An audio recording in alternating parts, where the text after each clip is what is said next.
इतने सालों से कांग्रेस को हमने मुसलमानों ने, हिंदुस्तान के मुसलमानों ने चुना, वोट दिया, लेकिन कांग्रेस ने सिर्फ मुसलमानों का इस्तेमाल किया है, काम नहीं किया है। कोई खुलकर वार करते हैं तो कोई पीछे से वार। सलाम में देखिए हर मजहब के लोग आते हैं, हमारे पास नॉन मुस्लिम्स को भी टिकट दिया जाता है। और जब सबसे पहली बार जब जो है बल्दिया इलेक्शन में, यहाँ के म्युनिसिपल इलेक्शन में मजलिस को कामयाबी मिली थी, तो मजलिस को जब मेयर बनाने का मौका मिला, जब मजलिस ने बल्दिया इलेक्शन पर फतेह किया, तो मजलिस ने एक मुसलमान को नहीं, एक दलित को अपना मेयर बनाया था।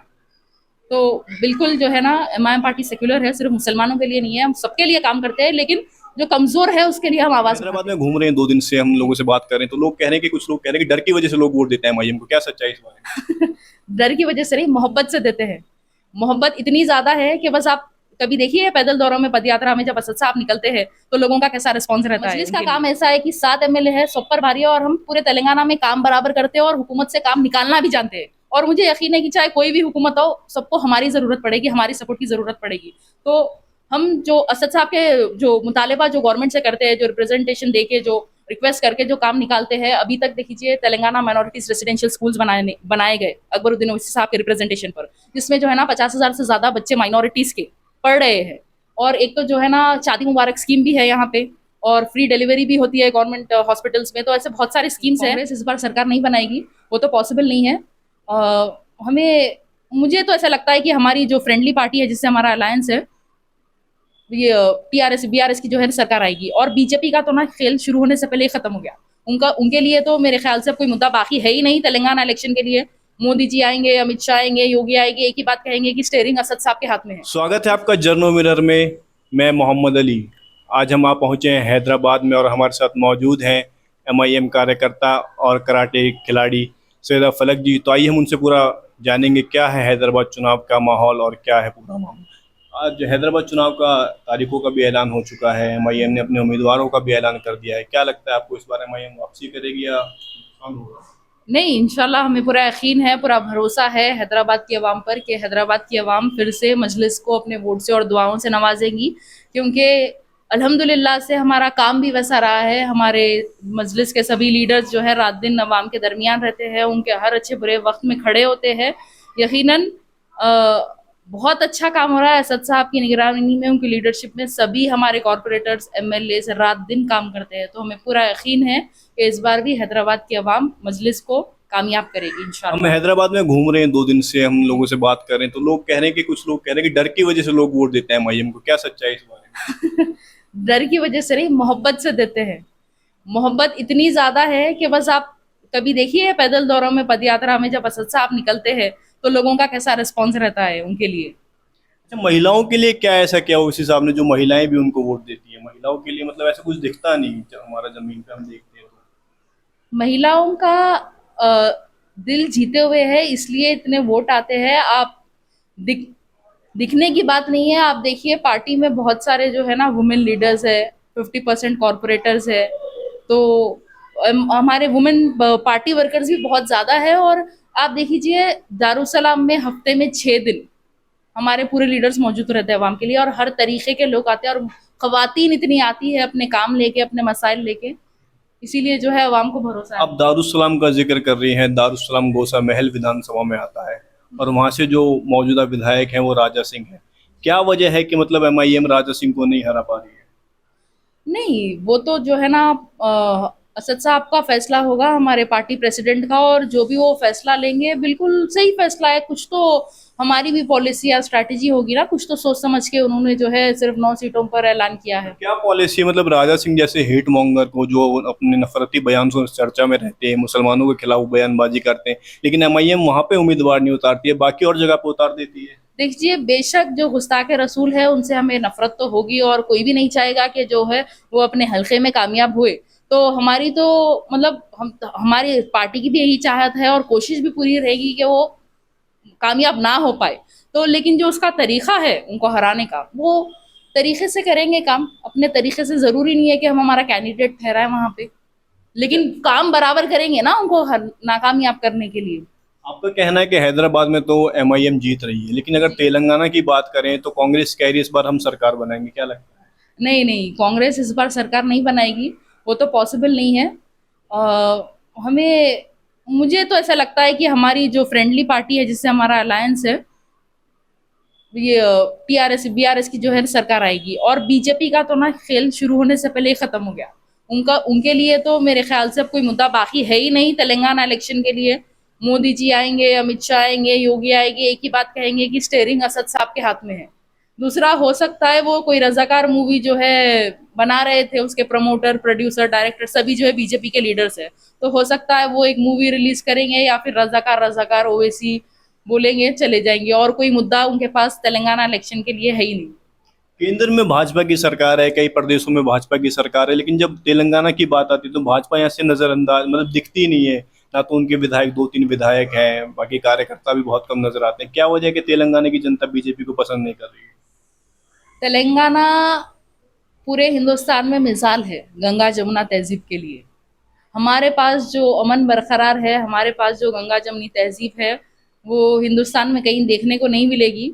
और साउथ में हमेशा से बीजेपी का ज़्यादा कुछ नहीं रहा है, तो यकीनन तेलंगाना के लोग जो है अमन को पसंद करते हैं। तो आपको लगता है जो बीजेपी वो अमन खराब करती है, भाईचारा खराब करती है? उसमें कोई शक ही नहीं है। वही मुद्दों पर तो वो जो है पूरे हिंदुस्तान भर में इलेक्शन लड़ते हैं, डिवाइड एंड रूल पॉलिसी करते हैं, नफरत फैलाते हैं, वही मुद्दों पे वो इलेक्शन लड़ते हैं, जीतते हैं। आप अंतर्राष्ट्रीय खिलाड़ी हैं, आप जब अपने खेल की शुरुआत करी तो उस समय क्या आपको यहाँ की सरकार से या हैदराबाद में एमआईएम की तरफ से कुछ सहयोग मिला था? जी ज़रूर, मैं बहुत सारे इंटरनेशनल लेवल चैंपियनशिप्स में जा चुकी हूँ, जीत चुकी हूँ नेशनल लेवल पे। और जब मैं खेलती थी, इंटरनेशनल ट्रिप्स होते थे, तो यहाँ की हुकूमत से जो है मुझे भी बहुत फ़ायदेमंद, यहाँ की हुकूमत फ़ायदेमंद साबित हुई है, मुझे भी हेल्प मिली है यहाँ की हुकूमत से। क्या फायदे मिले अभी तक? मेरे जो इंटरनेशनल ट्रिप्स होते थे उससे उसका स्पॉन्सर हुकूमत की तरफ से रहता था। वो तो हर जगह की सरकार करती है, कुछ ऐसा कि मतलब नहीं आपने। नहीं, मैं हर जगह की सरकार नहीं करती है। और जब हम जीत के भी आते हैं तो यहाँ पे जो स्पोर्ट्स पर्सन को कैश अवार्ड्स मिलते हैं वो बहुत ज्यादा होते हैं कंपैरेटिवली टू अदर स्टेट्स। मैं जाती हूँ तेलंगाना से, मैं अकेली ऑफिशियल कराटे प्लेयर हूँ, दूसरे स्टेट से भी कराटे प्लेयर्स आते हैं, लेकिन उनकी हुकूमत से उनको उतना पूरा खर्चा नहीं मिलता। अच्छा, आप मुस्लिम महिला हैं, एज ए मुस्लिम महिला तेलंगाना की जो इलेक्शन है इसमें क्या आपके मुद्दे रहेंगे मुस्लिम महिलाओं के? मुस्लिम महिलाओं के लिए देखिए, आप क्वांटिटी मत देखिए, क्वालिटी देखिए। हमारे अभी 7 एमएलए है सिर्फ, लेकिन जो जो 7 एमएलए है वो सब पर भारी है। तो हम मजलिस का काम ऐसा है कि 7 एमएलए है, सब पर भारी है, और हम पूरे तेलंगाना में काम बराबर करते हैं और हुकूमत से काम निकालना भी जानते हैं। और मुझे यकीन है कि चाहे कोई भी हुकूमत हो, सबको हमारी ज़रूरत पड़ेगी, हमारी सपोर्ट की ज़रूरत पड़ेगी। तो हम जो असद साहब के जो मुतालबा जो गवर्नमेंट से करते हैं, जो रिप्रेजेंटेशन देके, जो रिक्वेस्ट करके जो काम निकालते हैं, अभी तक देखिए तेलंगाना माइनॉरिटीज रेसिडेंशियल स्कूल्स बनाए गए अकबरुद्दीन ओवैसी साहब के रिप्रेजेंटेशन पर, जिसमें जो है ना 50,000 से ज़्यादा बच्चे माइनॉरिटीज़ के पढ़ रहे हैं। और एक तो जो है ना शादी मुबारक स्कीम भी है यहाँ पे, और फ्री डिलीवरी भी होती है गवर्नमेंट हॉस्पिटल्स में। तो ऐसे बहुत सारे स्कीम्स हैं। और अकबरुद्दीन ओवैसी साहब की जानिब से भी जो है ना उनके हल्के में बहुत सारे खवातीन को फ्री कोर्सेज कराए जाते हैं, स्विंग मशीन्स, बहुत सारे कोर्सेज कराए जाते हैं, तालीम बहुत लोगों को फ्री मिल रही है, इलाज सबका बहुत लोगों का फ्री होता है। तो इसमें यकीनन खवातीन का भी बहुत फ़ायदा देते हैं। और हमारे लीडर्स तो ऐसे हैं कि हमेशा जो है वो अवेलेबल रहते हैं। 24 आवर्स में से 18 घंटे वो काम करते हैं, और 24 आवर्स में से जब भी लोकल पब्लिक कोई भी कॉल करो, our leaders are accessible to them, to the local public. And I think that is the reason people of Hyderabad trust us and love us. Asaduddin Owaisi पर आरोप लगता है कि मुसलमानों की राजनीति करते हैं, तुष्टीकरण की राजनीति करते हैं, क्या लगता है आपको? नहीं, ऐसा नहीं है। देखिए, असदुद्दीन मुस्लिम बोल के नहीं, माइनॉरिटीज, हिंदुस्तान के माइनॉरिटीज के लिए बराबर वो आवाज उठाते हैं। और अकबर साहब जो है हमेशा से ये कहते हैं कि भाई देखिए, हम तो सबको लेके चलते हैं। ऐसा नहीं है, आप दारुसलाम में देखिए हर मजहब के लोग आते हैं, हमारे पास नॉन मुस्लिम्स को भी टिकट दिया जाता है। और जब सबसे पहली बार जब जो है बल्दिया इलेक्शन में, यहाँ के म्यूनसिपल इलेक्शन में मजलिस को कामयाबी मिली थी, तो मजलिस को जब मेयर बनाने का मौका मिला, जब मजलिस ने बल्दिया इलेक्शन पर फतेह किया, तो मजलिस ने एक मुसलमान को नहीं, एक दलित को अपना मेयर बनाया था। तो बिल्कुल जो है ना, एमआईएम पार्टी सेक्युलर है, सिर्फ मुसलमानों के लिए नहीं है, हम सबके लिए काम करते हैं, लेकिन जो कमज़ोर है उसके लिए हम आवाज़ उठाते हैं। अच्छा, आखिरी सवाल, 2024 के चुनाव भी नज़दीक हैं, इंडिया और एनडीए का गठबंधन बना है, एमआईएम कहीं भी नज़र नहीं आ रही, क्या वजह है? उन्होंने थोड़ी खुद से बुलावा दिया, सभी पार्टीज को तो उन्होंने इनवाइट किया था इंडिया वो गठबंधन के लिए, लेकिन एमआईएम को बुलावा क्यों नहीं दिया? वो क्यों नहीं चाहते कि मुसलमान लीडर जो है इंडिया में उभरे? उनको भी तो बुलावा देना चाहिए था, बिना बुलावे के थोड़ी जाएंगे। अगर बुलावा आया तो जाएंगे उस हिसाब से। वो तो पार्टी प्रेसिडेंट का डिसीजन रहेगा। जरूर। हाँ, कांग्रेस पर आरोप लगता है कि कांग्रेस मुसलमानों को आजकल नजरअंदाज कर रही है, मुसलमानों को टिकट देने में भेदभाव कर रही है। हमने मध्य प्रदेश में देखा 7% मुस्लिम आबादी है, 2 मुसलमानों को टिकट मिलता है। इसी तरीके से राजस्थान में है। तो क्या लगता है, सही है? बिल्कुल सही है, उसमें कोई शक नहीं है। हमारा तो ये मानना है कि कांग्रेस बीजेपी दोनों एक ही सिक्के के दो रुख है। कोई सॉफ्ट हिंदुत्व करता है तो कोई हार्ड हिंदुत्व करता है। इतने सालों से कांग्रेस को हमने मुसलमानों ने, हिंदुस्तान के मुसलमानों ने चुना, वोट दिया, लेकिन कांग्रेस ने सिर्फ मुसलमानों का इस्तेमाल किया है, काम नहीं किया है। कोई खुलकर वार करते हैं तो कोई पीछे से वार करते हैं। यकीनन वो रिप्रेजेंटेशन भी नहीं देते, जब रिजर्वेशन की बात आती तो वो भी नहीं करते। I don't think Congress is the best party for Muslims. हर कोई जो है ना मुसलमानों का वोट इस्तेमाल करते हो, और हमारा ये मानना है कि जब तक हमारे खुद के लीडर्स नहीं होंगे हमारा काम नहीं होगा।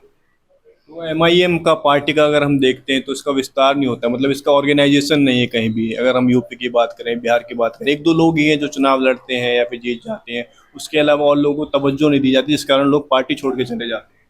ऐसा तो कुछ नहीं है। देखिए, यूपी में कितने सीटों पर एमआईएम ने मुकाबला किया था, तो उतने सारे कैंडिडेट्स थे। यकीनन एक तो पार्टी प्रेसिडेंट होगा। पार्टी प्रेसिडेंट 10 या 20 लोग तो नहीं हो सकते ना। कुछ कुछ चेहरे शायद आप लोग ज्यादा फोकस करते होंगे, आप पब्लिक ज्यादा देखते होंगे, लेकिन हमारे लीडर जो है वो सबको अहमियत देते हैं और सबको एक पोजीशन देते हैं, और सबका अपना अपना काम होता है, अलग अलग काम होता है। सब अपनी अपनी जिम्मेदारी बराबर निभा रहे हैं।